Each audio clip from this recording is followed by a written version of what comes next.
5 centuries ago, on a large island in a part of the western Atlantic that later came to be known as the Caribbean, there lived a gentle and peace-loving people called Taino Arawak, the good people. The Tainos were joyful. They loved to fish, cultivate the land, produce cassava, corn, sweet potatoes. They were also gifted dancers, artists, sambas, poets who loved to spend their time singing aretos, a form of poetry. Their religion was centered on the worship of the Zemis, gods, spirits, ancestors, Yukahu and Atabe being the major ones. The indigenous people called their land Ayiti, Quisqueya, or Boyo, land of high mountains, mother of all lands. The Taino Arawak organized their island into 5 cacicatos, or chiefdoms, each of them led by a cacique. The Maguana in the northeast were led by Guarionesh, the Marien in the northwest were led by Guacanagarik.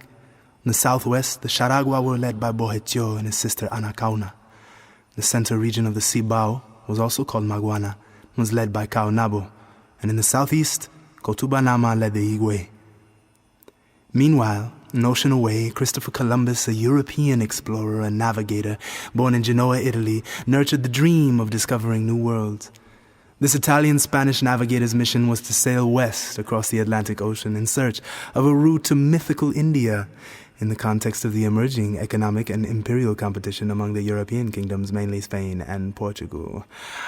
With the royal protection of the Spanish Queen Isabella, who made him an admiral of the sea and appointed him viceroy and governor of all the new lands he would claim for Spain, Columbus set sail on August 3rd, 1492, on 3 ships, La Pinta, La Niña, and La Santa Maria.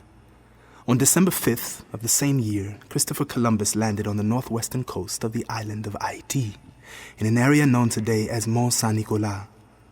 Christopher Columbus called the island La Isla Española, or Hispaniola, meaning the Spanish island, and he called the Taino Arawak Indians because he thought mistakenly that he had landed in the East Indies, the part of Asia he was seeking. Then he claimed the island for Spain, with a cross and a flag. The Taino Arawak he met were friendly. They offered gold ornaments to him as gifts. Columbus drew his own conclusions, that the island was rich in gold. And so when he returned to Europe, he left some men on Hispaniola with the order to look for more. They soon offended the Tainos, however, with their greed and their brutality. And so when Columbus returned to Haiti on his second expedition, he found that his men had been killed and La Navidad destroyed by the cacique of the Cibao, Caonabo. Columbus, irritated by these developments, very much bent on his mission to acquire new land and wealth for his masters, forced the Taino Arawak into servitude for the benefit of the Spanish. Queen Anacaona of the Charagua and her husband King Caonabo of the Maguana fought the Spanish rule, but soon thereafter, Caonabo was kidnapped and shipped to Spain, and Anacaona was captured and executed in front of her people. The Spanish exploited the island for its gold, used the labor of the local people in the process, which resulted in the outright destruction of their civilization and the death of most of their people. Those refusing to work in the mines or on the sugarcane plantations were killed or sold into slavery.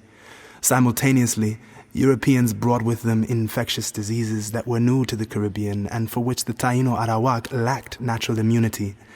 Hard labor, European diseases took their toll, and by the mid-16th century, the native population had declined from 1 million souls to 5,000.